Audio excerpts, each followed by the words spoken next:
Hello everybody, this is Tim here again. I've been up all night. I just decided, screw it. I'm gonna watch Children of the Corn 5, baby, and get my review for this one done.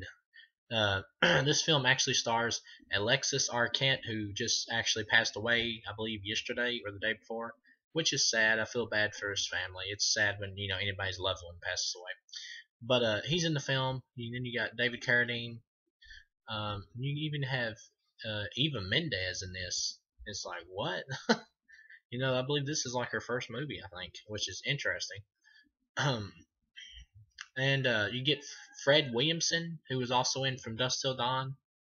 If you've seen From Dusk Till Dawn, he's the dude that like rips the vampire's heart out in that badass scene. He's funny as shit in that. He's here as well. And you can get a cameo by Kane Hodder as a bartender. Now, I'm just going to jump into this film. I'm going to make my review for this movie quick. To give my rating for this, it's better. This movie is better than 6 and 7. It is. It is.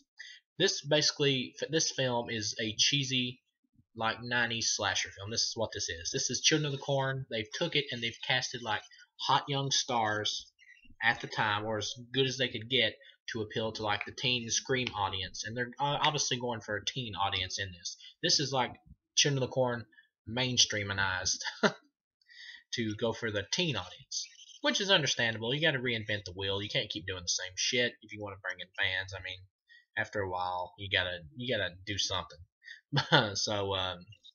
So they try to go for the teen audience, which is understandable. So all in all, the movie this has like the worst like cult leader boy is in part 7. The kid in 7 is horrible. The kid in this one, he just looks like a dork. I'm sorry, he just looks like Opie Taylor. This is like if Opie Taylor was a cult leader. I'm not afraid of this kid whatsoever. Honestly, when he's like trying to sound intimidating and stuff, I pictured myself in the movie like just like bitch smacking this kid, honestly. And if I was like one of his disciples, there's no way I would take orders from this dude. And just even with powers in the movie that he uses, his look it just feels like you could just kick his ass, even if he had magic powers. It just feels like honestly you could kick this dude's ass. But he's passable. You get one cool scene where he like floats this farmer up in the air and strikes him with lightning. That's kind of cool. The opening of the movie is like all right. You get some decent imagery. You get another possessed cult leader here. This kid gets possessed. Basically, you learn in the movie that David Carradine's character was like a farmer. He found an abandoned baby in the cornfield, which I believe is the Opie Taylor looking kid in the movie who becomes the leader. And he raised him, and then that kid was retarded and went out looking in the cornfield at the magic light or whatever, the spire that's glowing. And the fire is he who walks behind the rows. It possesses him, and then he establishes a cult. And apparently he killed David Carradine, but then he brought him back to life so he could use him to like run the cult of children and keep adults from becoming suspicious of the cult, which completely undermines the fact that he's the leader and he's the child cult leader if he needs an adult's help. Another thing is that the kids aren't even like murdering adults in this movie. I mean, they murder an adult only because they want his property, but in this film they're not like killing the townspeople. They're not even bothering them. They're just like on their own land, minding their own business, and every now and then when they turn 18, they jump into a stupid magic flame. That's pretty much it. They don't even bother anybody. So right off the bat, it's like, ooh, that's kind of stupid. It doesn't make any sense in comparison with the other movies. They're trying to like live peacefully with them. That's why they got David Carradine's character. They like keep the peace. It makes no damn sense in context with the other movies, and that's understandable because a lot of these later sequels don't make perfect sense in context with other movies. It's pretty clear what they were doing here. This film is not really a sequel at all to the other films before this one, 1 through 4. It's not a sequel to those. This is pretty much a reboot, honestly, like a Children of the Corn reboot for the 90s, where they're trying to reach a new audience. It really is. And so there's a lot of coincidences here. Like the main girl of the group of friends when they come into town, her brother like ran away years ago, and it turns out he's here with the cult, and he ends up getting killed. He goes down kind of like a puss, but you get a cool scene where he like drop kicks a dude though. It kind of redeems him a little bit. But he goes down like a puss. He just gets beat up easily because he wants to leave the cult, and they just get these two wimpy looking people to beat the shit out of him. It's like, okay, he's a puss. But anyway. So, but he does have like a girlfriend who is pregnant, and she's like a member of the cult as well. Not all the members of the cult are even violent. Only like the few teenagers are who are under command of the main Opie Taylor kid. Um, so they one thing leads to another. Evan Mendez's character is like really stupid and underdeveloped. She wants to like kill herself because she learned that her boyfriend killed himself, that he didn't really die by accident. So at the end of it, she jumps into the eternal He Who Walks Behind the Rose flame. It just kind of comes out of nowhere. It's really stupid. Um, the first part of the movie, what really works here is the comedy. None of the actors in this movie give great performances, but they give passable performances. With Alexis Arquette getting all the really funny lines, there's some comedy in this movie, and the comedy is actually enjoyable. This movie is directed by the dude that did like House 2, and if you've ever seen House 2, it's a really comedic film, and you can tell here he's got his comedic influence here. And every time there's like a joke, it's always kind of funny.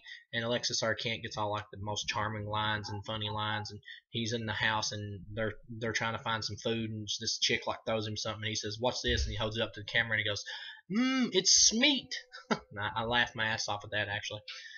So yeah, he gets all the kind of funny lines. He's pretty much the most likable character out of the group. You get to the end, they go to rescue the girl's brother, but he's already dead, and it turns into like pretty much a basic slasher film. And then that's when you find out David Carradine's character's been dead the whole time, and his head like fucking explodes in half. It's completely out of nowhere and so over the top, but it's the best kill in the movie. And his head like splits in half, and this big fucking like flame throwing weird ass looking dragon thing comes out of the top, like flame throwing hose or something, and it burns the sheriff's like head off, Fred Williams like head off or whatever. It like burns a hole through it. Um, it's like so B movie ish and over the top, but it works. I loved it. And then you get each one of the characters basically. It's like who's gonna get picked off, you know. There's like this good looking dude who's like the lamest of the kind of like just the guy who's just there in the group because he really doesn't have much of a story, and he just gets killed in a stupid way. Like this random dude just jumps out of a hayfield and slits his throat, and he just falls over. It's like that character was kind of useless. Alexis Arquette gets the coolest death. He blows himself up underneath a car and kills like all the other like teenage cult members and takes them with him. You know, suicide. And he kills all the rest. But it's kind of weird because there's only like two of them, and when he kills himself, he has a flamethrower in his hand, and he doesn't really have to kill himself. I mean, he could just like burn one of the fuckers' eyes out, you know, because they're down there. I mean, killing yourself should be like a last resort. It just seems like he could have done more before he did that, but you get a decent explosion. And then the main girl has like a shotgun. She shotguns one or two leftover teenagers. Well, she does that before they get to the barn, and Alexis Arquette blows herself up. So some okay action, and then you get to the end where she's on top of the corn silo, and she's gonna destroy the He Who Walks Behind the Rose fire. He's in fire form in this movie. She's gonna destroy it by throwing like gasoline inside of the fire, and it's like, you know, fight fire with fire. It makes no sense, but that's how she's gonna destroy it. It makes no sense plot wise. It's never not explained, whatever. But she's gonna do that. And then the little Opie Taylor looking shitwad jumps on top of her and he hacks her in the back with this hook. She pulls it out of her back and freaking sticks it through his hand. It's kind of a neat little effect. You see it like come out of his hand. She grabs his ass and throws him in the fire and kills his ass. That was I like that. So it kind of just like blows up. There's like barely any impact from it blowing up really. And then after that, all the evil kids are dead that was in the cult, and all the ones that's left are just like a bunch of kids who are just confused and really don't know who to follow. Because in this one, not all the kids are even evil. Most of them are just like abused kids who ran away from home and went to the cult or whatever in this town, and they're just looking for a place to go and, you know, trying to understand life or whatever. And they're not even really evil, so they just automatically follow whoever is in charge. And so they just follow her because the main character, I mean, they just start following her because she's the only one left. And the main actress here is not good, but she's passable. I don't even know this woman's name, but she's like passable in the movie. She's better than the chick from Part 7, I would say. Probably pretty much online. Well, she's just a little bit worse acting wise than the chick from Part 6, but she gets more to do than the chick from Part 6, so she's a little bit more enjoyable. But so she decides to lead the kids like out of the cult or whatever, and, you know, take them away. And so all the abused kids pretty much go back to their homes. Then the movie ends with the main girl. She's getting her brother's baby from the girl who was pregnant with his baby, and she's like giving the baby up to her because she's so young. She wants somebody to take care of it, and she knows that's what her brother would have wanted. But then you get this stupid stinger at the end where she's like rocking the baby, and then the camera like focuses in on its eyes, and you can see like he walks behind the rose flame like burning in its eyes before the film goes out. Now, if it wouldn't have been for that stupid ass shot, I would have gave the film like a 3 star. It would have been like an enjoyable, good, low grade, cheesy slasher. Because they throw that stupid shit in and it's there for no reason and there's no explanation to why the baby's possessed because we never saw it get possessed, so it makes no fucking sense. But yeah, that knocks it down automatically right there to a low 2 right there because that's just plain stupidity. But yeah, other than that it's a passable film. It's passable. This really falls into the category of time waster. Like if I'm extremely bored and there's nothing else on, I can throw this shit in, kill some time, and have a time killer time. Just not so much be bored, but not like I can just be like,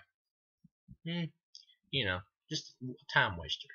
So yeah, all in all, I'd still say stick with the first 4. But if you have to go further, this is the one to watch. So I'll see you guys again with the next or the last Children of the Corn review.